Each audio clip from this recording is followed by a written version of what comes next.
à Bernard Brochant, Oui. l'ancien patron de la DGSE, qui explique, pardon d'être immodeste, ce que je dis peut-être depuis 20 ans ou 30 ans, sur les dangers de l'immigration massive, invasive et forcément mal assimilée.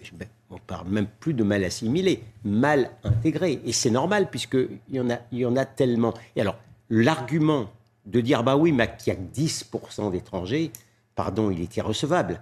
Parce qu'on sait très bien que...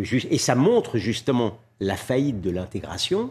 Ça montre que les immigrés, les enfants d'immigrés de première, deuxième, troisième génération, ils se sentent souvent moins français que leurs parents. Mais ce n'est pas de leur faute.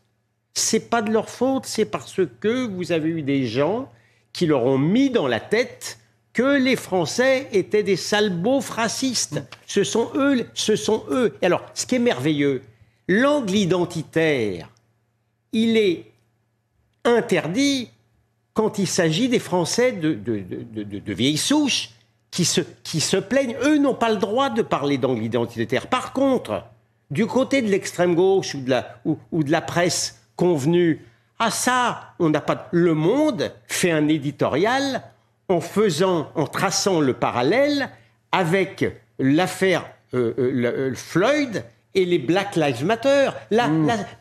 Si l'angle identitaire, en expliquant les pauvres, ils sont victimes du racisme et de la relégation, il est non seulement autorisé, mais il est obligatoire. Et je maintiendrai toujours qu'il y a dans le creux de cette obligation de parler de la victimisation des uns et l'interdiction des autres, il y a un racisme anti-occidental. J'en veux la preuve que lorsqu'il s'agit de quelqu'un qui est dans le cadre d'un refus d'obtempérer, eh bien, on en parle, il est victimisé et il y a les émeutes, les pillages invraisemblables. Et dans le cas, par exemple, mais j'aurais pas assez de l'émission, de Barbara Blanc. Ça vous dit quelque chose, Barbara Blanc ?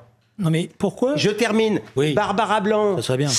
personne n'en a parlé, assassinée par un OQTF algérien le 7 avril dernier.